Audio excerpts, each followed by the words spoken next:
You might think you need a cook to have a delicious meal, but you're wrong. Cooking isn't actually always needed, and I have 8 delicious no-cook recipes that'll prove it. Each are filling, have plenty of protein, and they come together in only 5 minutes. First, we have a fast and delicious Italian sub filled with all the fixings, and I'll teach you a secret step that'll double the flavor of it. First thing we're gonna do is grab some bread. I have here a nice hoagie roll, and to prep it, we're just gonna slice it, not all the way through. We still wanna maintain that hinge to open and close the sandwich. From here, I'm gonna lather both sides of this with a nice layer of mayo or aioli if you don't like mayo. I'm also gonna lay down a few pieces of butter lettuce to give a nice little crunchy texture, and then we're gonna put down a couple slices of ham, followed by a few slices of salami and a couple slices of provolone cheese. On top of that, we're gonna put some tomato slices, which I just sliced with my knife, and I'm also gonna salt the tomatoes as well. Don't skip the salting step, it is super important. After the tomatoes, we're gonna lay down a few gherkin pickles, which are these super tiny pickles, and I just sliced it, but you can just throw them in whole as well. I'll also throw in a few sliced red onions, which I sliced, and I also washed them in the sink to remove some of that raw bite they have. And do yourself a favor, don't drop them in the sink either.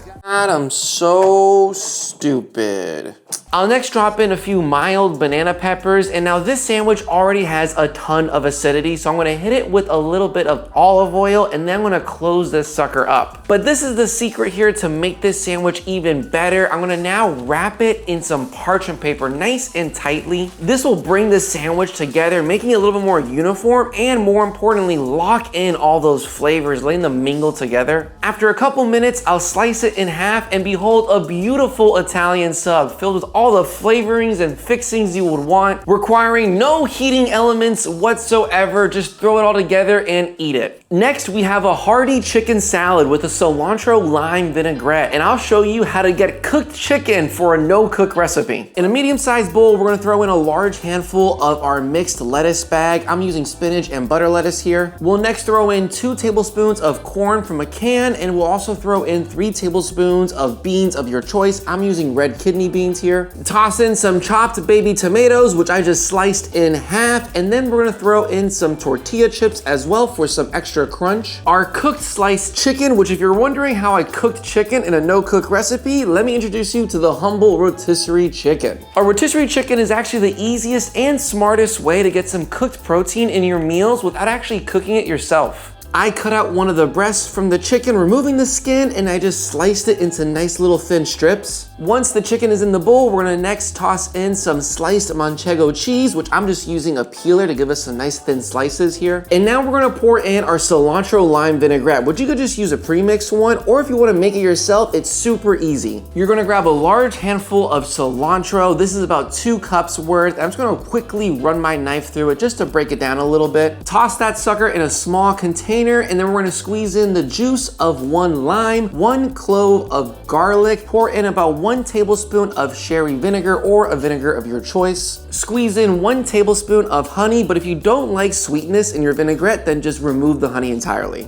Toss in a pinch of salt, and lastly, we're gonna pour in 1 cup of olive oil. Next, we're gonna grab our immersion blender, stick it in there, and then blend everything all together until it gets nice and cohesively mixed. And you can use a regular blender if you don't have an immersion blender, or even a food processor as well. Now, about halfway through blending it, I did realize I forgot the most important ingredient, which is 1 tablespoon of Dijon mustard. This is what's gonna bind and bring everything together. Give it 1 final blending, and now this is your cilantro lime vinaigrette. And I'm not gonna lie, this thing absolutely blew my mind how good it tasted. Back to our salad, we're gonna now toss it with some tongs, making sure to get everything nicely dispersed, and then we're gonna pour this sucker on a plate, and we're gonna decorate it with a little bit of avocado as well as an additional few toppings. And now this is your no-cook chicken salad. It has nice crunchy texture, and it's full of protein and tons of flavor, as well as a nice vinaigrette on it. For a no-cook recipe, we managed to get some cooked chicken in here, giving us a nice hearty protein-filled meal. And this took only about 5 minutes to make, but if you're making the vinaigrette, it might get a little closer to 10, but either or, that is super impressive for how flavorful this meal is. Now we have a spicy tuna tostada, which is my twist on a spicy tuna crispy rice, except in this one, there is no cooking involved. And if you're liking this video, I would greatly appreciate it if you could please support by hitting the like and subscribe button. First thing we're gonna grab is our tuna, which I'm using a canned tuna here, and I opted to use one of these cooler looking brands, but you could just use regular canned tuna as well. I'm gonna crack open the can, and you're gonna wanna toss the tuna in a small bowl, including some, but not all of that olive oil. This tuna was packed with spicy olive oil, and I'm using 2 cans for this recipe, by the way. From here, I'm gonna throw in the whites of a green onion, which to chop, I just ran my knife through the whites, and then I also chopped the greens as well, but we'll use that later. And I'm also gonna throw in about a little less than half's worth of a pickled jalapeno. These are pickled jalapenos that I made a while ago, and to prep it, I'm just gonna run my knife through it, chopping it into small little bits. On top of that, we're gonna throw in some lemon zest, which I got with the microplane, giving it a quick little chopping, and we're gonna squeeze in about 1 lemon's worth of a wedge, which we use that same lemon from the zest.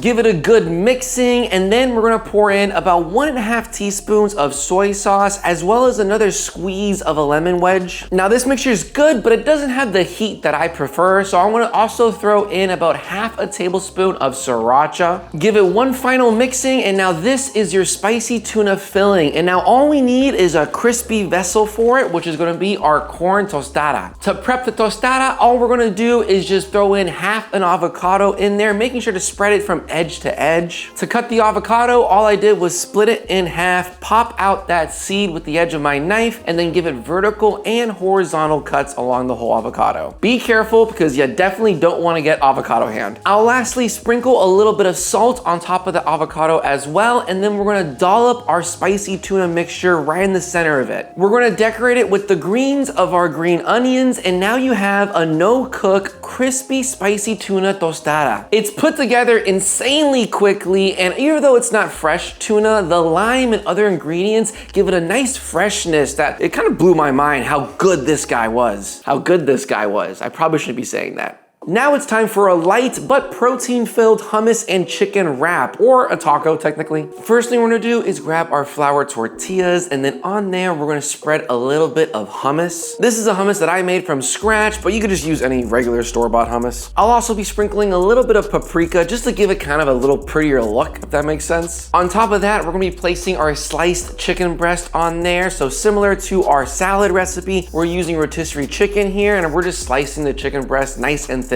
On top of that, we'll place a few planks of cucumbers, which to slice, I just grabbed a nice little section of the cucumber, and then I cut off one side of it just to lay it down flat, and then I cut nice long planks out of it. From here, I cut those planks into nice thin strips, and that's it. On top of the cucumber, we're gonna be placing a few pieces of julienne carrots, which to julienne, all I used was a julienne peeler, and I just ran it through my carrot. If the strands are extra long, then don't be scared to just cut them in half with your knife. Lastly, we're gonna put a few leaves of fresh mint, and this is really the best part of this recipe here. So make sure to put enough in there so you get that nice little herby, minty punch of flavor. Now I'm gonna quickly make 2 more of these, and as a little decoration tip, if you wanna hold them up without them falling to the side, just pierce them with a toothpick and they'll hold together. And now this is your hummus chicken wrap, filled with some nice veggies and some good protein as well. Came together in well below 5 minutes, and once you've cut the ingredients once, you'll have more than enough to make plenty throughout the week. And if you wanna make it even better, I highly recommend you pour some of that cilantro lime vinaigrette we made earlier as well. It really does bump it up a notch in the flavor department. Moving forward, we now have a smoked fish and nori bite. This one's quick, light, and simple, but punches you with plenty of flavor. First thing we're gonna do is grab ourselves a tin fish of our choice. I'm using this smoked rainbow trout tin fish, and honestly, it surprised me how delicious it was. Next, we're gonna grab ourselves a sheet of nori, and I only had these small ones in my grocery store. I highly recommend you get the larger ones, but the small ones also work. On that sheet, we're gonna put a little bit of cream cheese, and try your best not to drop the cream cheese on the floor. Once there's a nice little dollop of cream cheese, we're gonna next put a few slices of cucumbers, which to slice, you just run your knife through it. Try to get it on a little bit of the thinner side, but do what you're most comfortable with. After a nice little layer of cucumbers are down, we're gonna now put a good piece of our smoked tin fish. And I also drained the can of the oil as well, because you don't want it to get wet. And I also put a nice little decorative piece of Italian parsley on top of that fish. And now you have a beautiful little tin fish bite, and it looks comically small, but I'm not not gonna lie, the flavors are insanely delicious. This took probably 2 minutes to make, and again, I would advise you guys to get the full sheets of nori and not these little tiny ones. Make it like a hand roll instead. Now let's get to work on our egg salad sandwich, which uses appropriate amount of mayo, and you'll learn how to get hard-boiled eggs without actually cooking them. In a small, medium-sized bowl, we're gonna toss in our anchovy, which I just cracked open the can and grabbed one fillet out of it. If you don't like anchovies, don't worry, just don't include it, it's all good. But if you wanna give it a shot, we're gonna run our knife through the fillet, mincing it nice and finely, and then we're gonna press the side of our knife against it, mashing it up into a paste. This way, it'll mix in really easily with the rest of our ingredients. And speaking of our ingredients, we're also gonna toss in 1 tablespoon of Dijon mustard. I'm using whole grain here, but you could also just use regular instead, as well as 1/4 of a cup of mayo, 2 cloves of crushed garlic, which to crush, I just used my garlic crusher, the zest of 1 lemon, which I just zested with my microplane, and I ran my knife through it a couple times to get it nice and small, and 1 tablespoon of freshly chopped dill, which I just peeled it off the stem and then ran my knife through it a few times. Give that mixture a good mixing, and then we're gonna toss in 3 chopped hard-boiled eggs. And if you're wondering where I got these hard-boiled eggs from, that's because I'm using a bag of pre-cooked hard-boiled eggs. This will save us a lot of time and effort, and it's still a no-cook recipe. We're gonna run our knife through those hard-boiled eggs, not mincing them, but you want them to be roughly chopped. After the eggs, we're gonna toss in 1 rib's worth of celery, which the chop, we just split it down the middle and then ran our knife through it. Don't cut them too small because you want them to still have that crunchy texture in them. After the celery, we're gonna now grate in 1/4 of a cup of Parmesan cheese, and we're gonna juice in about a little less than half of that lemon that we zested earlier. Give it a few cranks of black pepper as well as a pinch of salt, and then mix all those ingredients together until everything's fully combined. This is now your egg sandwich filling, and it has a perfect ratio of mayo to eggs. It's not just a mayo glob. We're gonna now grab ourselves a piece of parchment paper, which is a crucial step, and I'll explain it shortly. Along with that, we're gonna grab ourselves 2 slices of bread. I'm using a homemade bread that I made a while ago, but you can just use whatever loaf you have. We're gonna lay down a few pieces of butter lettuce on 1 piece of our bread, and then we're gonna scoop down our egg mixture on top of that, close it off with the other piece of bread, and then we're gonna now wrap the parchment paper around the sandwich. This is a crucial step because it will lock in all the flavors and kind of mold the sandwich together so it doesn't fall apart as you're eating it. If you can, leave it alone for 3 to 5 minutes, and then once you're done, we're gonna split it in half and behold a beautiful cross section. This is your no-cook hard-boiled egg sandwich that came together in just a few minutes, required no cooking equipment whatsoever, and tastes absolutely phenomenal. And I don't know what the macros are on it, but I feel like it probably has some decent protein as well. Now it's time for a healthy dish. We have here a yogurt bowl with some fresh fruit and nuts. We'll first grab ourselves a bowl, and in there throw down our Greek yogurt of choice. I'm personally using low fat. I'll next toss in a few crushed nuts as well as some sliced kiwi, which to slice, I just peeled off the outside layer, cut it into planks, then cut it into thin, small planks, and then diced it with my knife. After the kiwis, we threw in some sliced bananas, so just peel the banana, slice it, and keep the peel on the bottom half of it to make it easier to move around. Next, we'll layer in a few strawberries, which I just cut off the root and then cut it into quarters. And we're gonna hit it with just a pinch of cinnamon just to kind of round out the flavors, and we're gonna drizzle a nice little bit of honey over it to really bring it together. And this is your no-cook yogurt. Comes together in minutes. You could have it for breakfast or as a little snack during the day. And most importantly, it tastes amazing. Lastly, we have the best no-cook recipe in the history of mankind, a classic peanut butter and jelly sandwich with a little twist on the inside. We'll first grab 2 slices of bread. I'm using brioche because I want to be a little fancy here. We're also going to grab our jar of peanut butter, and we're going to spread it on 1 slice of our bread. I'm using crunchy peanut butter here, which I think is vastly superior to creamy peanut butter. After that, we'll be grabbing some good old strawberry jam and spread that across the other piece of toast from edge to edge. And as an added boost of flavor, we're going to be throwing down some crispy onions on top of that jam. This, alongside the crunchy peanut butter, will give us some nice crunchy texture that'll help cut through all that creaminess. Now we're going to close those 2 pieces of bread together, and now we're going to cut it diagonally, and you have one of the best no-cook meals on the planet. Ready in a couple minutes, has some nice creamy creamy texture as well as some crunchy bits in there that pair with the saltiness of the crispy onions. This will forever be my favorite no-cook meal. Now, if you want to actually cook your food, but you only want to use 3 ingredients, well then check out my 3 ingredients video right here. Thank you so much for watching, and please hit the like and subscribe button.